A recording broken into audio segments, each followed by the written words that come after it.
नमस्कार, उत्तराखंड समाचार में आपका स्वागत है। मैं रेणु प्रीति पंत। सबसे पहले मुख्य समाचार। देहरादून के जिलाधिकारी ने एसटीएफ के माध्यम से उच्च शिक्षण संस्थानों में ड्रग टेस्टिंग कराने के दिए निर्देश। प्रशासन, पुलिस और स्वास्थ्य विभाग की टीम ने विधौली स्थित संस्थान में किया 17 स्टूडेंट्स का टेस्ट।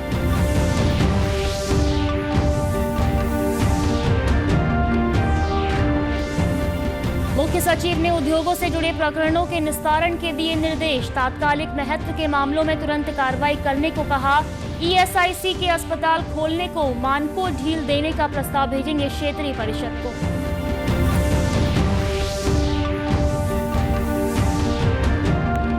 और देहरादून में 27 अक्टूबर ग्राम और 12-13 नवंबर को ब्लॉक स्तर पर होंगे सांसद खेल। जिला स्तर पर 20 से 25 दिसंबर तक होने वाले खेल महोत्सव की सांसद नरेश बंसल ने की समीक्षा।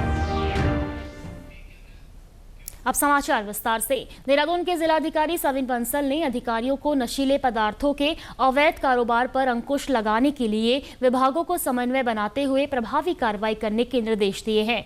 जिला स्तरीय नारकोटिक्स कोऑर्डिनेशन कमेटी की बैठक में उन्होंने जिले में संचालित दवा फैक्ट्रियों व मेडिकल स्टोर की लगातार जांच करने के निर्देश दिए। सभी मेडिकल स्टोर पर अनिवार्य रूप से सीसीटीवी लगाने के लिए भी कहा। जिलाधिकारी ने मुख्य चिकित्सा अधिकारी को पर्याप्त संख्या में ड्रग्स टेस्टिंग किट खरीदने और स्पेशल टास्क फोर्स के माध्यम से सभी सरकारी, गैर सरकारी कॉलेज, विश्वविद्यालयों और उच्च शिक्षण संस्थानों में बड़े पैमाने पर ड्रग्स टेस्टिंग कराने के निर्देश दिए।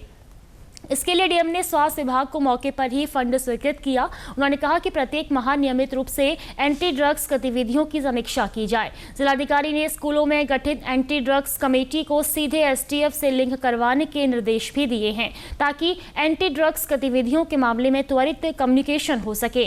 उन्होंने सड़कों पर यातायात नियमों के अनुपालन की जाँच के दौरान ड्रग्स टेस्टिंग भी करने को कहा। इस बीच प्रेमनगर थाना क्षेत्र के बिधौली स्थित एक निजी शिक्षण संस्थान का एसडीएम विकासनगर, तहसीलदार विकासनगर, सीओ प्रेमनगर व एडिशनल सीएमओ के नेतृत्व में प्रशासन, पुलिस व स्वास्थ्य विभाग की टीम ने औचक निरीक्षण किया। इस दौरान लैब टेक्नीशियनों की मदद से 17 छात्र छात्राओं का ड्रग्स किट से टेस्ट किया गया। सभी की रिपोर्ट नेगेटिव आई। पुलिस के अनुसार सभी छात्र छात्राओं से पूर्व में ही एडमिशन के दौरान उनका ड्रग्स टेस्ट कराए जाने के संबंध में सहमति पत्र भराए गए थे।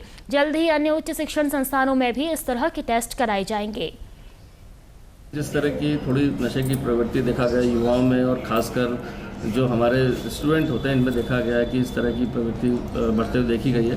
क्योंकि पूर्व में भी काफ़ी सारे हमने जो ड्रग्स के पेडलर पकड़े या हम ऐसे देखते हैं कि छोटे मोटे जो स्ट्रीट क्राइम होते हैं उसमें कहीं ना कहीं युवा वर्ग खासकर स्टूडेंट की भी संलिप्तता पाई जाती है। क्योंकि ये एजुकेशनल हब है देहरादून, इसको देखते पहले एक मुहिम के तहत फर्स्ट फेज़ में सभी कैंपसेस को खासकर जो कॉलेजेस हैं उनको ड्रग फ्री कैंपस घोषित करने के लिए बताया गया था कि वो इस तरह के लोग जागरूकता के पोस्टर्स लगाएं, काउंसलिंग करें। और सेकेंड फेज़ में फिर हमने जो भी हमारे छात्र नए इनरोल्ड हो रहे हैं उनको कहा गया था कि उनसे शपथ पत्र लिया जाएगा कि उनका कभी भी रैंडम टेस्ट जो है कराया जा सकता है, जिससे कि इस तरह से जो कैंपस के अंदर ड्रग्स की कोई शिकायतें आती तो उसको हम रैंडमली चेक कर सकें। और उसको देखते हुए बहुत सारे हज़ारों की संख्या में देखा जाए तो छात्रों द्वारा जो नए एडमिशन है उनके द्वारा शपथ पत्र जो है भरा गया। और साथ ही साथ जो नए वर्ष में दाखिला लेते हैं जब फर्स्ट ईयर से सेकेंड ईयर, थर्ड ईयर, उनसे भी कहा गया कि मैंडेटरी भराया जाए, जिससे कि हम कभी भी कैंपस में आकर रैंडम चेक कर सकें।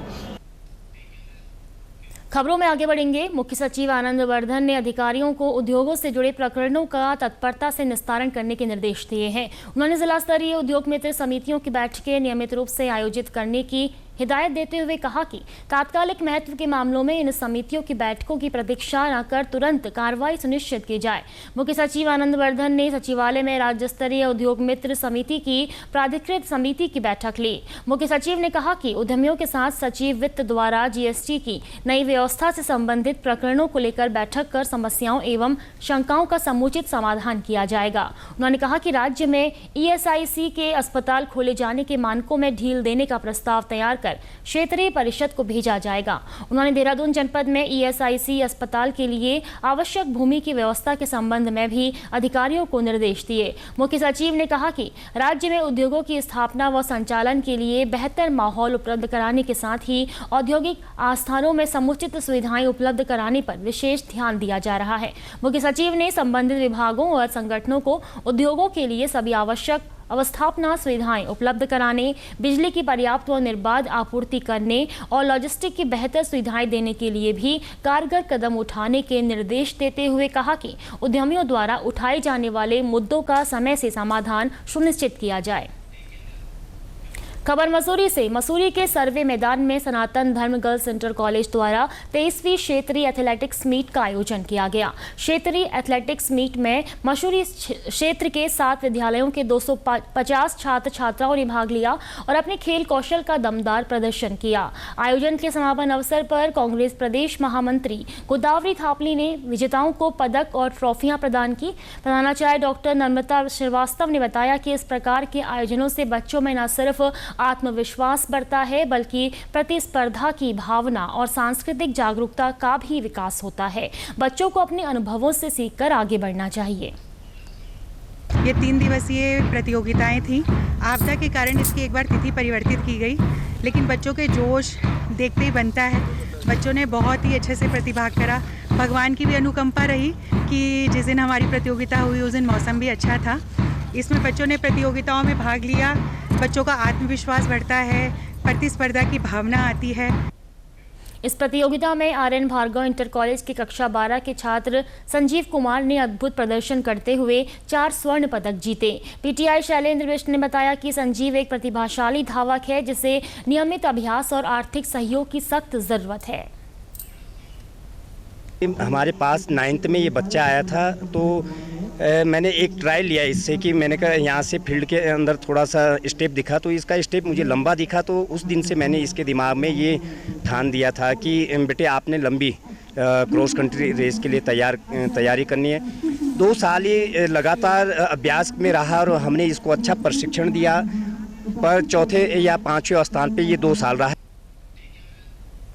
आगे बढ़ेंगे। राज्यसभा सदस्य नरेश बंसल ने देहरादून में प्रस्तावित सांसद खेल महोत्सव की तैयारियों के संबंध में अधिकारियों के साथ बैठक की। उन्होंने अधिकारियों से महोत्सव के दौरान आयोजित होने वाले खेलों के संबंध में अब तक की प्रगति की जानकारी ली। बैठक में तय किया गया कि ग्राम स्तरीय खेल 27 अक्टूबर को आयोजित किए जाएंगे। ब्लॉक स्तर की खेल प्रतियोगिताएं 12 व 13 नवंबर को और जिला स्तर पर 20 से 25 दिसंबर तक आयोजित की जाएंगी। सांसद ने अधिकारियों को कहा कि वे ग्रामीण स्तर तक पहुंचकर खेल आयोजित कराते हुए नए प्रतिभावान खिलाड़ियों को मंच प्रदान करें। उन्होंने कहा कि मोदी सरकार फिट इंडिया, खेलो इंडिया जैसे अभियान के जरिए देश में छुपी प्रतिभा को तलाशने व तराशने का प्रयास कर रही है। उसी क्रम में सांसद खेल महोत्सव भी आयोजित किए जा रहे हैं।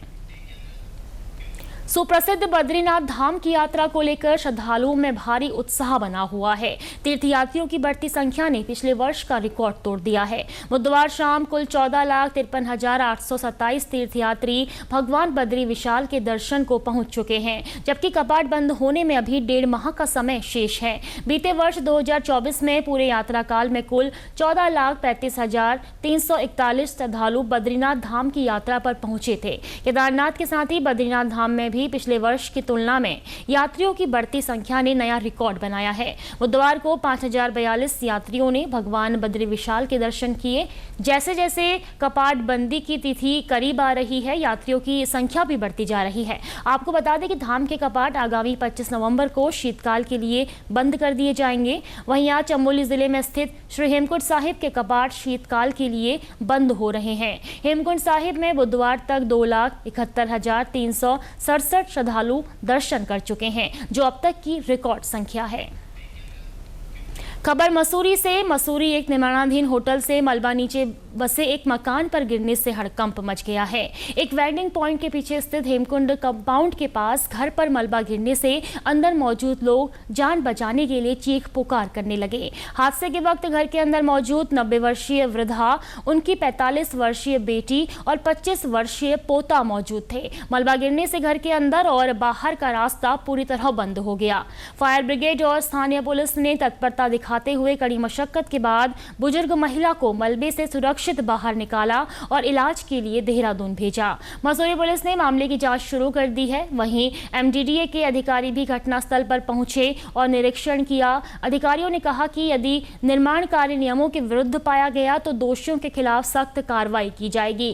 कल्पना शर्मा ने जिला प्रशासन और स्थानीय जनप्रतिनिधियों से मांग की कि उन्हें रहने के लिए सुरक्षित आश्रय मुहैया कराया जाए, नुकसान का मुआवजा दिया जाए और जो लोग इस हादसे के लिए जिम्मेदार हैं उनके खिलाफ कानूनी कार्रवाई की जाए। सर ये तो जानबूझ के कह रहा है इन्होंने मलबा कि ये दब जाए। मैंने यही बोला मैं कि दब जाऊंगी मैं यहीं, मुझे यहीं दबा देना। कह रहे हैं आप खाली कर दो, खाली करके चले जाओ। मैं कहाँ जाऊँ सर, मैंने कहा एक कमरा ही दे दो। मैं कहीं, मेरे पास रोजगार कुछ नहीं है, मेरे एक कमरा है बस, वही है मेरे रहने के ठिकाना, कुछ नहीं है मेरे पास।